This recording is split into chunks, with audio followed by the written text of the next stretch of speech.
तो आइए आज की क्लास में हम लोग समझते हैं रिलेशन। हिंदी में बोलते हैं इसको क्या ना, संबंध। संबंध क्या होता है वो समझते हैं। यदि ए और बी दो अरिक्त समुच्चय है तब ए क्रॉस बी का सबसेट रिलेशन कहलाता है, सेट ए से सेट बी के रूप में। जैसे आप एग्जांपल में यहाँ पे समझे, कोई सेट दिया हुआ है ए, क्या दिया हुआ है, ए और बी, और दूसरा सेट दिया हुआ है बी और यहाँ दिया हुआ है सी। ए सेट ए है और ए सेट बी, दो अरिक्त समुच्चय, दोनों क्या है, अरिक्त समुच्चय। दोनों सेट ए भी अरिक्त समुच्चय और बी भी क्या है, अरिक्त। तब ए क्रॉस बी, तो ये दोनों का क्रॉस ज्ञात कर ले, ए क्रॉस बी। तो सेट ए लिख दीजिए ए बी, और क्रॉस में सेट बी लिख देंगे सी, ए लिख दिए। इसका क्रॉस करेंगे ए क्रॉस में बी, तो ए क्रॉस बी कैसे होता है, ए को सी के साथ करेंगे तो ए सी ऐसे लिख देंगे। फिर ए का क्रॉस हो गया सी के साथ, अब बी का क्रॉस करेंगे किसके साथ, सी के साथ, ए भी क्रॉस कर दिए, ए हो गया क्रॉस, ए क्रॉस बी। तो ए क्रॉस बी का सबसेट, मतलब ए क्रॉस बी का सबसेट अब हम लोग को ज्ञात करना पड़ेगा। तो इससे दो सेट से ए क्रॉस बी ज्ञात हो गया। अब इसका सबसेट, तो किसी भी सेट, जैसे में आपका यहाँ पर ए दिया हुआ है, ए बी सी है और या ए बी है, इसका सबसेट लिखना हो तो क्या लिखते हैं, ए का सबसेट, ए का सबसेट। तो ए का सबसेट क्या होगा, 5, फिर ए और फिर बी और ए बी। ए होता है ए का सबसेट, सेट ए का। इस सेट में दो एलिमेंट है तो इसका सबसेट लिख दिए। अब यहाँ पे इसी में ए में रह गया ए बी और सी, तीन एलिमेंट, तब इसका सबसेट लिखना है ए का सबसेट। तो ए का सबसेट लिखेंगे तो पहले क्या लगाएंगे, 5, फिर ए और बी सी, और एक एक एलिमेंट हो गया। अब दो दो का पेयर बनाएंगे, ए बी के साथ और ये बनेगा, फिर ए सी के साथ और फिर बी सी के साथ ए। अब ए बी से, बी सी से और फिर ए सी से, ए लिख दिए। फिर दो दो का होगा, तीन तीन का, ए बी सी। तो ए हो जाता है सबसेट। उसी प्रकार से इस सेट में ये जो एलिमेंट दिया हुआ या ए क्रॉस बी का सेट में इसका सबसेट लिखेंगे, क्या लिख देंगे, 5, और फिर एक एक एलिमेंट ए सी, या एक एलिमेंट है तो ए सी, फिर क्या हो जाएगा, बी सी, ए बी सी, एक एक एलिमेंट हो गया। अब दो दो एलिमेंट लेंगे, क्या हो जाएगा, ए सी और बी सी, ये हो गया इसका सबसेट। तो इसका ए क्रॉस बी का सबसेट लिखिए, यही सबसेट क्या कहलाएगा, रिलेशन। यही सबसेट क्या कहलाता है, रिलेशन कहलाता है। यह क्या कहलाएगा, रिलेशन कहलाएगा। सेट ए से सेट बी के रूप में, ए क्रॉस बी है तो सेट ए से सेट बी के रूप में, सेट बी के रूप में क्या कहलाएगा, रिलेशन कहलाता है, रिलेशन कहलाता है। सेट ए से सेट बी के रूप में रिलेशन कहलाता है। यदि बी क्रॉस ए का सबसेट निकालते तो बी सेट बी से सबसेट ए में कहलाता क्या, सेट बी से सेट ए के रूप में रिलेशन कहलाता। जब बी क्रॉस ए करते तो हम लोग समझ गए रिलेशन क्या है एक सेट पर, और हम लोग यह समझ गए रिलेशन। अब ध्यान देंगे यहाँ पे यह पॉइंट को, रिलेशन में हम लोग समझ गए। अब क्या कर रहा है दूसरा, रिलेशन ऑन ए सेट, मतलब एक समुच्चय पर संबंध। यहाँ पे दो सेट दिया हुआ था ए और बी, तो रिलेशन ऑन ए सेट, एक समुच्चय पर संबंध। तो एक समुच्चय पर संबंध क्या होगा वो समझते हैं। यदि ए कोई समुच्चय है, यहाँ भी इसमें भी कोई समुच्चय लेते हैं, यहाँ पे एग्जाम्पल लिख ले, कोई समुच्चय, एग्जाम्पल में कोई समुच्चय ए ले लिए, क्या ना, यहाँ पर ए ले लिए और ए और बी, ए ले लिए, ए बी। फिर करा ए क्रॉस ए का सबसेट, एक समुच्चय पर क्या कहलाता, संबंध कहलाता है। इस सेट ए ले लिए और यह सेट का, यहाँ से रफ कर सकते इसको, इसको रफ कह लेते। अब यहाँ पे क्या कहा जा रहा है, इसका सबसेट किसका, ए क्रॉस ए का, ए क्रॉस ए का। तो ए क्रॉस पहले निकालेंगे, ए दिया हुआ है ए बी, और क्रॉस में फिर से ए लिखेंगे, ए फिर से क्या है, ए बी ही है। अब इसका क्रॉस कर दीजिए, ए को ए के साथ, ए को ए के साथ, फिर ए को किसके साथ, बी को, ए के बी के साथ, फिर बी का ए के साथ, फिर बी को बी के साथ। एक क्रॉस कह ले, क्या, ए क्रॉस में बी फाइंड कह ले, ए क्रॉस ए। अब इसका सबसेट, ए क्रॉस ए का सबसेट, तो इसका सबसेट ए क्रॉस ए का सबसेट, ए क्रॉस ए का सबसेट क्या होगा, 5, फिर एक एक एलिमेंट ए, और फिर आपका हो जाएगा ए बी, फिर बी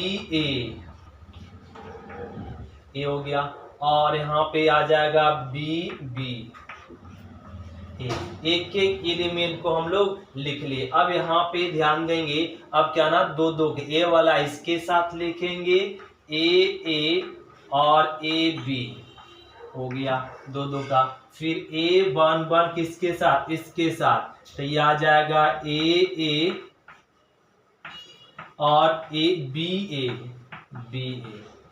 ए वाला इसके साथ, फिर ए वाला टर्म इसके साथ, ए और बी ए कह लिए, फिर ए वाला इसके साथ रिलेशन बन गया। अब इसका रिलेशन इसके और इसके साथ बनाएंगे, तो ए बी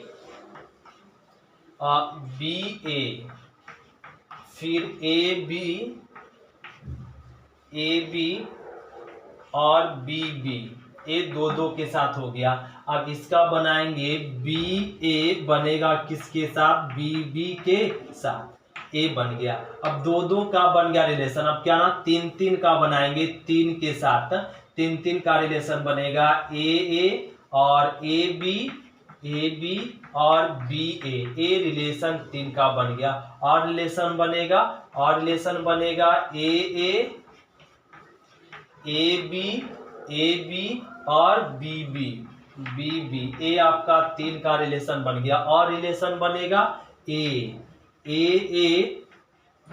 और बी ए, फिर बी ए, और रिलेशन बनेगा ए बी तीन का, ए बी ए और बी फिर बनेगा, ये तीन का हो गया। अब चार का बनेगा रिलेशन, तो चार का क्या बनेगा, ए और ए बी ए और बी ए रिलेशन आपका बनेगा। तो यही रिलेशन, ये जो इसका जो सबसेट बनाए, ये सबसेट ही क्या कहलाएगा, रिलेशन कहलाता है। किस पे, सेट ए पर। किस पे कहलाता, सेट ए पर। तो हम लोग समझ गया रिलेशन ऑन अ सेट, एक समुच्चय पर संबंध। अब यहाँ पे कुछ हम लोग पॉइंट समझते हैं, ध्यान देंगे, इसको नोट करते हैं। तो ध्यान देंगे, अब क्या ना, नंबर ऑफ रिलेशन, यह समझते हैं, नंबर ऑफ रिलेशन, संबंधों की संख्या। अब यहाँ पे रिलेशन समझने के बाद अब हम लोग को यह समझना है, नंबर ऑफ रिलेशन, संबंधों की संख्या। यदि सेट ए में m अवयव और सेट बी में n अवयव है, सेट ए में m अवयव और सेट बी में n अवयव, तब a क्रॉस b में अवयवों की संख्या क्या हो जाएगा, m इंटू n, क्या हो जाएगा, m इंटू। जैसे एग्जाम्पल में a बराबर दिया हुआ है यहाँ पे 1 2 3, और b बराबर दिया हुआ है यहाँ पे 1 3 5, ए दिया हुआ है। सेट ए में कितना अवयव है, 3 अवयव है। सेट ए में 3 अवयव है। सेट बी में कितना अवयव है, 3 अवयव है। तब ए क्रॉस बी में अवयव की संख्या क्या हो जाएगा, फॉर्मूला बताया गया m इंटू n। m कितना, mn, तो m का वैल्यू 3 और n का वैल्यू कितना, 3, तो 9। तो a क्रॉस b में अवयव की संख्या क्या हो जाएगा, 9। क्या हो जाएगा, 9। इसी को हम लोग बोल लेंगे ऐसे, number of a equal to कितना है, 3। सेट ए में कितना अवयव है, 3, तो नंबर ऑफ सेट ए 3 है।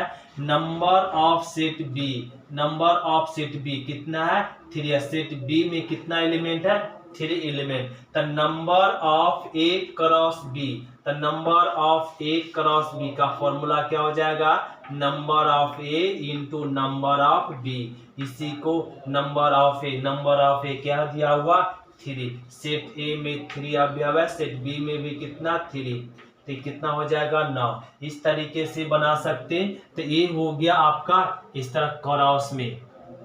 अब समझिए यदि सेट ए में m अवयव है और सेट बी में n अवयव है, तब इस सेट ए से सेट बी के रूप में रिलेशन की संख्या, सेट ए से सेट बी के रूप में रिलेशन की संख्या हो जाएगा 2 के पावर m इंटू n, 2 के पावर m इंटू n।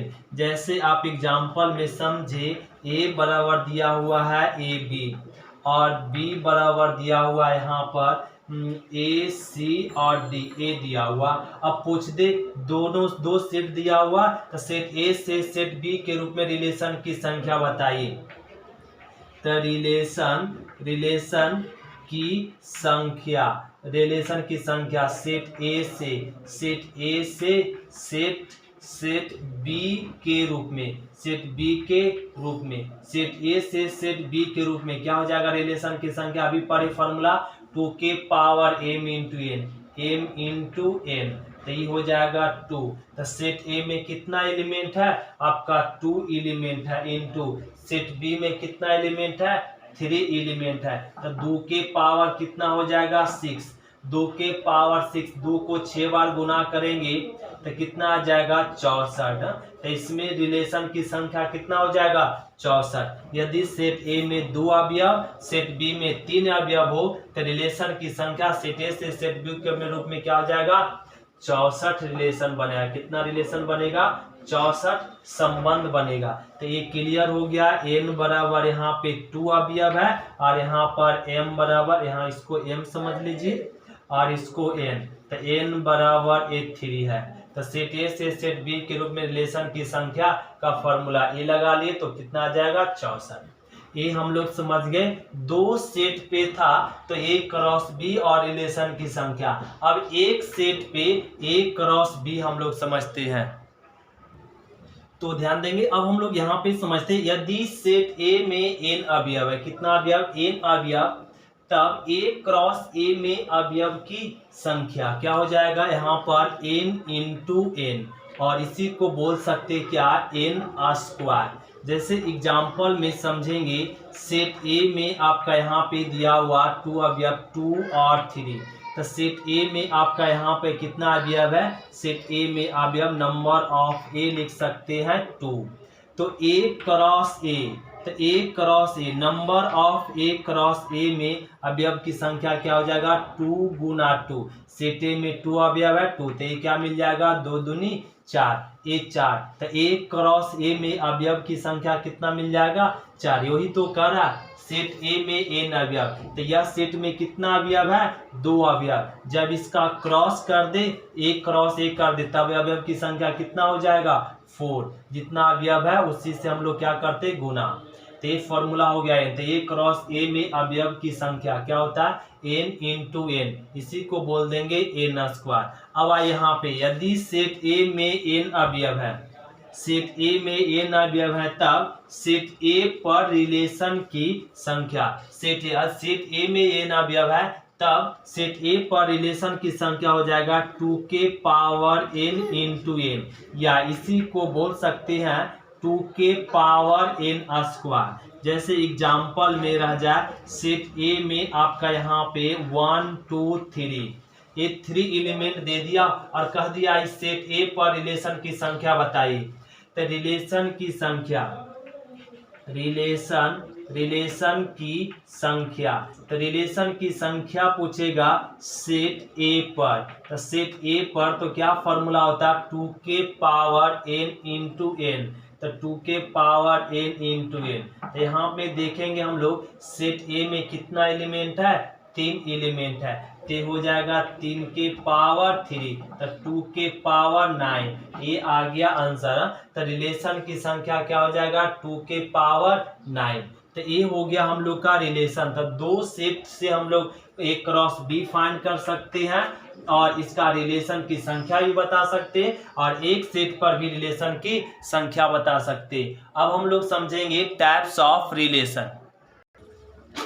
तो हम लोग समझेंगे types of relation on a set, एक समुच्च पर संबंधों का प्रकार। अभी तक हम लोग समझे रिलेशन किसे कहते और रिलेशन के संख्या। अब ये क्या करा, types of relation on a set, एक समुच्च पर संबंधों का प्रकार। तो फर्स्ट टाइप आता है इम्पट्टी रिलेशन। क्या बोलते हैं? फर्स्ट टाइप इम्पट्टी रिलेशन, हिंदी में बोलते हैं रिक्त समुच्च। अब इम्पट्टी रिलेशन किसे कहेंगे? कोई रिलेशन आर सेट ए पर इम्पट्टी रिलेशन कहलाता है यदि r इक्वल टू 5, कोई रिलेशन हो ही नहीं। अगर कोई रिलेशन सेट ए पर कोई रिलेशन बनता ही नहीं, वो क्या हो? 5, r इक्वल टू 5, उसको क्या बोलते हैं? इम्पट्टी रिलेशन। अब समझेंगे identity relation. Identity relation Hindi में बोलेंगे सर्वसमिका संबंध। अब सर्वसमिका संबंध होता क्या?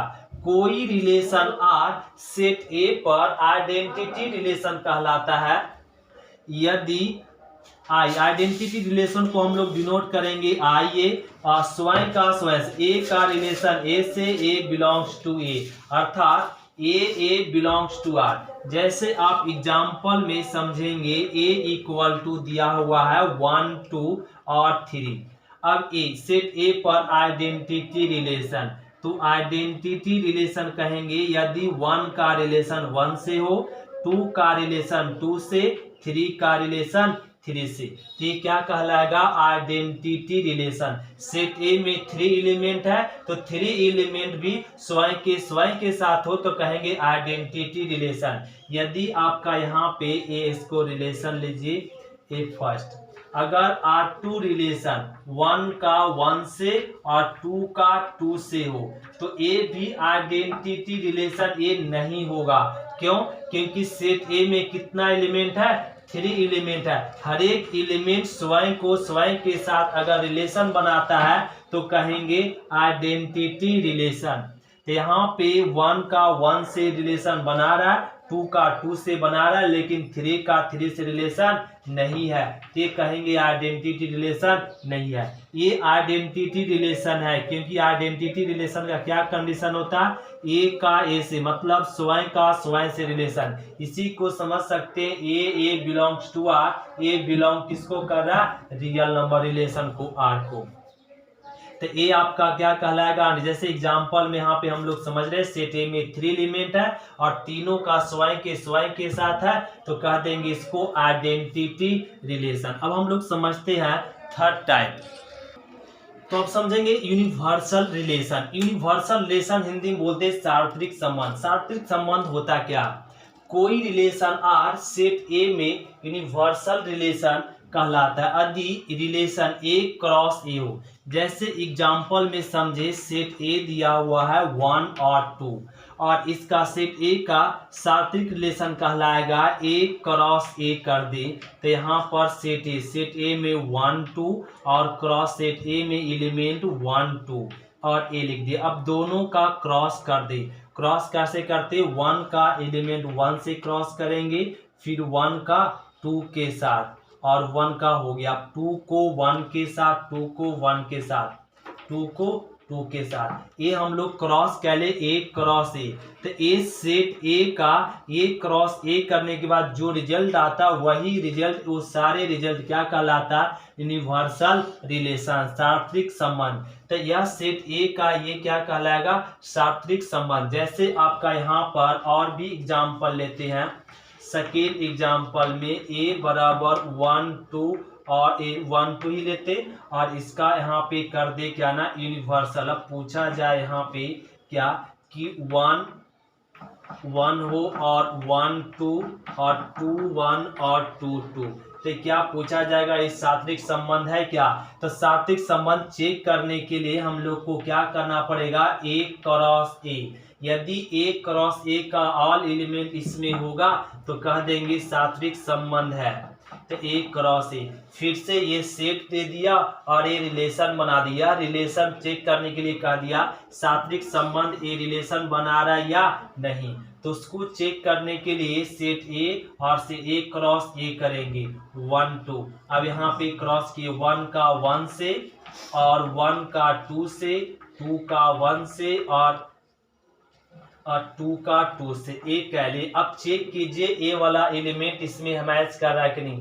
1 का 1 से, 1 का 2 से, 2 का 1 से, 2 का 2 से, मतलब इसका क्रॉस इसमें सेम टू सेम मैच कर रहा है। मतलब ये क्या है, सात्विक संबंध है, यूनिवर्सल रिलेशन है, ये यूनिवर्सल रिलेशन है। यदि ए आपका नहीं रहता और अब कह देता यूनिवर्सल रिलेशन है या नहीं, तो इसको क्रॉस किए तो ये सब एलिमेंट मैच कर रहा, लेकिन ये एलिमेंट इसमें मैच नहीं कर रहा, तो ये आपका सात्विक संबंध नहीं होगा, ये यूनिवर्सल रिलेशन नहीं होगा, ये यूनिवर्सल रिलेशन होगा।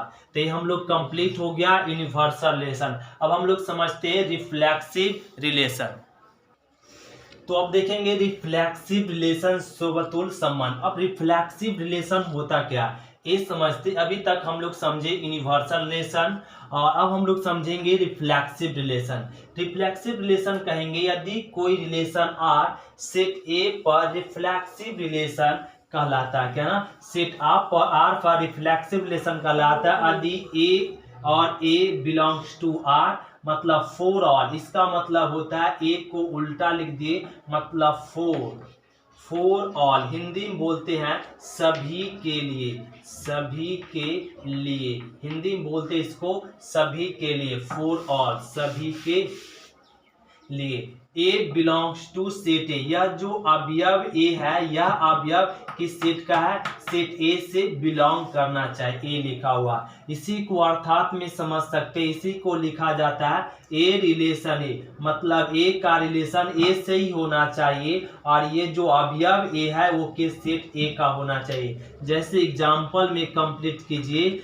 और यहाँ पे 1 और 2 ए दे दिए और इसका कह दिया क्या ना, एक रिलेशन बना दिया, तो ये आपका रिफ्लेक्सिव रिलेशन कब कहेंगे। एक और एलिमेंट ले लीजिए 3। अगर 1 का रिलेशन 1 से है, 2 का 2 से है, 3 का 3 से है, तो इसको कह देंगे क्या है, रिफ्लेक्सिव रिलेशन है। क्यों, रिफ्लेक्सिव के रिलेशन क्या होता है, स्वयं के साथ अगर रिलेशन बना रहा है तो उसको बोलेंगे रिफ्लेक्सिव रिलेशन। और रिलेशन बना के देखते हैं 1 का 1 से और 1 का 2 का 2 से, 2 का 2 से, ये आपका रिफ्लेक्सिव रिलेशन है। अब बोलेंगे सर इसमें तो 3 एलिमेंट है और यहाँ पे 2 ही एलिमेंट का स्वयं के साथ बना एस।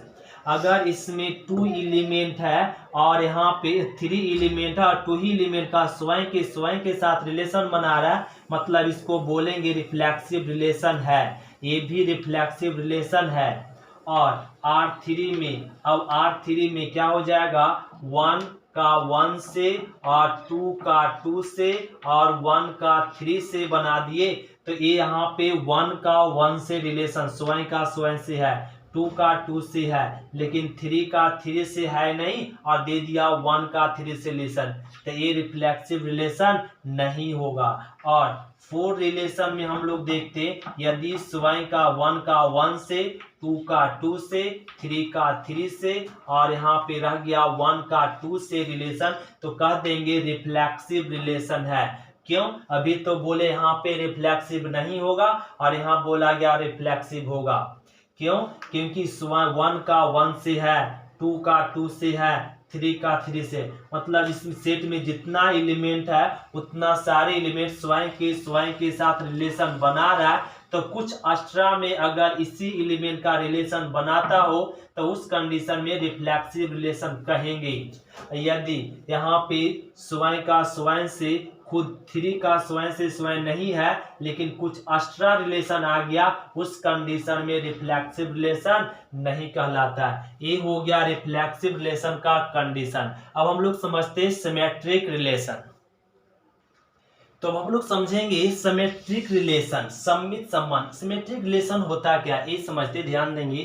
कोई रिलेशन आर सेट ए पर सिमेट्रिक रिलेशन कहलाता है। यदि ए का ए रिलेशन बी से A B belongs to R then to B A belongs to R. यहाँ पे फॉर ऑल मतलब सभी के लिए ए बी बिलोंग कर रहा है किसको, सेट ए को, किसको, सेट ए को बिलोंग कर रहा है। अर्थात में ए रिलेशन, इसी को लिख सकते ए रिलेशन बी, ए का रिलेशन बी से हो और बी का रिलेशन ए से, ए का रिलेशन बी से तो बी का रिलेशन ए से। For all A B belongs to A, मतलब ये जो ए बी एलिमेंट है यह एलिमेंट सेट ए का होना चाहिए। जैसे एग्जाम्पल में समझे, ए बराबर दिया हुआ है ए बी और सी, ए आपका एलिमेंट दे दिया क्या ना, ए बी सी, और ए सेट दिया हुआ और यहाँ पे रिलेशन बना रहे ए बी से और बी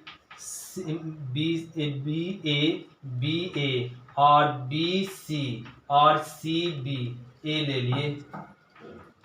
तो ए आपका क्या ना, ए जो रिलेशन बना हुआ ए सिमेट्रिक रिलेशन है। क्यों सिमेट्रिक रिलेशन के लिए क्या चेक करना है कि ए का रिलेशन बी से तो बी का रिलेशन ए से होना चाहिए। ए का बी से है तो बी का ए से यहाँ है। अब देखिए इसका सिमेट्रिक यहाँ तक है और बी का सी से तो सी का बी से भी है, तो ये सिमेट्रिक रिलेशन है। अगर थर्ड कंडीशन दे दे ए का रिलेशन सी से और बी का रिलेशन सी से, सी का रिलेशन बी से और ए दे दिए। अब कह दे चेक करने के लिए बताइए ये एक जो रिलेशन बना यह रिलेशन सिमेट्रिक रिलेशन है या नहीं। तो ए का रिलेशन सी से तो सी का रिलेशन कहीं है इसमें नहीं है, तो ये आपका सिमेट्रिक रिलेशन नहीं होगा।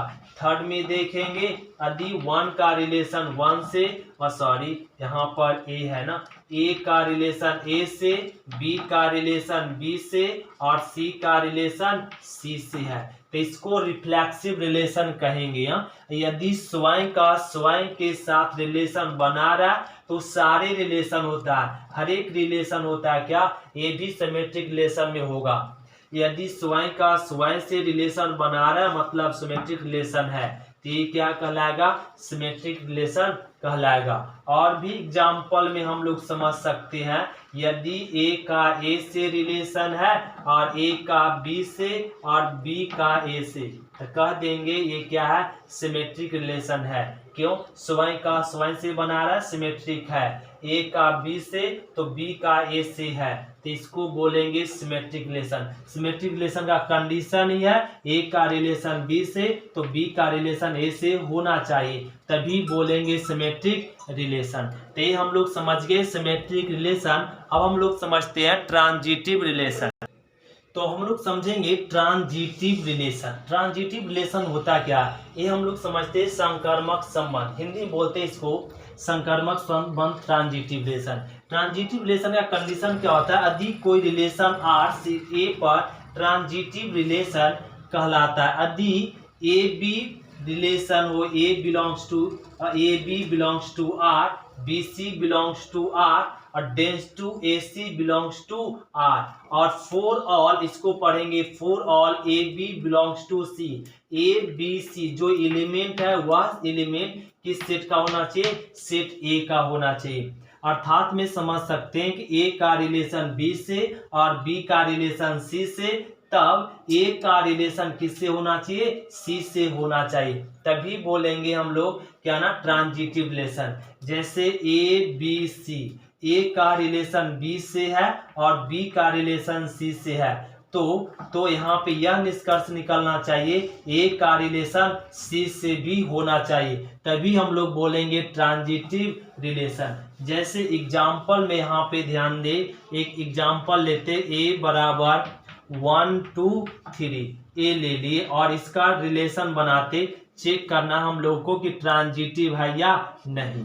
तो यहाँ पे एक रिलेशन ले लिए 1 का 2 से और 2 का 3 से और 1 का 3 से। अब चेक कीजिए ट्रांजिटिव है या नहीं। तो ट्रांजिटिव के लिए क्या कंडीशन है कि ए का बी से, ए 1 का 2 से और फिर 2 से शुरू होने वाला होना चाहिए, 2 का 3 से, 2 को 3 से है तो 1 का 3 से रिलेशन बनना चाहिए, 1 को 3 से रिलेशन है, मतलब ये ट्रांजिटिव रिलेशन है।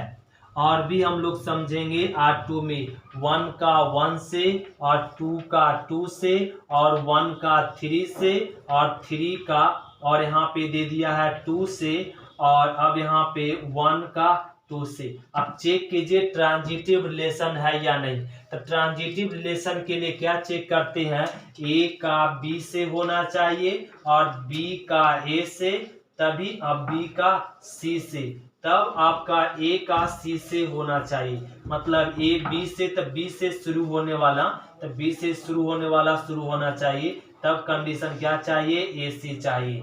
तो यहाँ पे देखेंगे स्वयं का स्वयं से है, मतलब 1 का 1 से है, मतलब ट्रांजिटिव होगा, और 2 का 2 से है, ये ट्रांजिटिव कहेंगे। ये अपने आप में क्या है, ट्रांजिटिव है। यहाँ से देखेंगे 1 का 3 से, तो 3 से शुरू होने वाला आ गया, 3 का क्या 2 से है, तो ये दोनों रिलेशन बना रहा है। तो तीसरा रिलेशन क्या होना चाहिए, 1 का 2 से, तो 1 का 2 से है क्या, 1 का 2 से है, तो मतलब ये ट्रांजिटिव रिलेशन है। ये क्या है, ट्रांजिटिव रिलेशन है। तो ये हम लोग कंप्लीट हुआ ट्रांजिटिव रिलेशन। अब हम लोग समझेंगे लास्ट में इक्विवेलेंस रिलेशन। तो हम लोग समझेंगे इक्विवेलेंस रिलेशन, समतुल्य संबंध। अब लास्ट में हम लोग देखेंगे क्या इक्विवेलेंस रिलेशन, समतुल्य संबंध होता क्या। समतुल्य संबंध हम लोग बोलेंगे एक रिलेशन आर इक्विवेलेंस रिलेशन कहलाता। कोई भी रिलेशन, अगर एक रिलेशन आर क्या कहलाएगा, इक्विवेलेंस रिलेशन कहलाता है यदि रिफ्लेक्सिव, सिमेट्रिक और ट्रांजिटिव तीनों हो। वैसा रिलेशन जो रिफ्लेक्सिव, सिमेट्रिक और ट्रांजिटिव तीनों हो। जैसे आपका यहाँ पे ले लें 1 2 और 3 और इसको कह दे ये ऐसा एग्जांपल रिलेशन बनाइए जो क्या हो, तीनों रिफ्लेक्सिव, सिमेट्रिक और ट्रांजिटिव। तो उसे हम लोग बोलेंगे क्या, इक्विवेलेंस रिलेशन। जैसे 1 का 1 से और 2 का 2 से और 3 का 3 से। तो ये स्वयं का स्वयं से जो क्या है ना, ये रिफ्लेक्सिव भी होता है, स्वयं का स्वयं से सिमेट्रिक भी होगा और स्वयं का स्वयं से तो ट्रांजिटिव भी होगा। तो ये रिलेशन रिफ्लेक्सिव, सिमेट्रिक, ट्रांजिटिव तीनों है, तो इसको कह देंगे क्या है, यह इक्विवेलेंस रिलेशन है। यह जो रिलेशन है यह सेट पे क्या है, इक्विवेलेंस रिलेशन है। तो ये हम लोग समझ गए इक्विवेलेंस रिलेशन। अब हम लोग समझेंगे एक्सरसाइज का, एक्सरसाइज 1.1 का क्वेश्चन नंबर फर्स्ट, वो हम लोग समझेंगे अगले लेक्चर में। आज की क्लास इतना ही तक। थैंक यू स्टूडेंट, शुक्रिया। फिर मिलते हैं अगले क्लास में।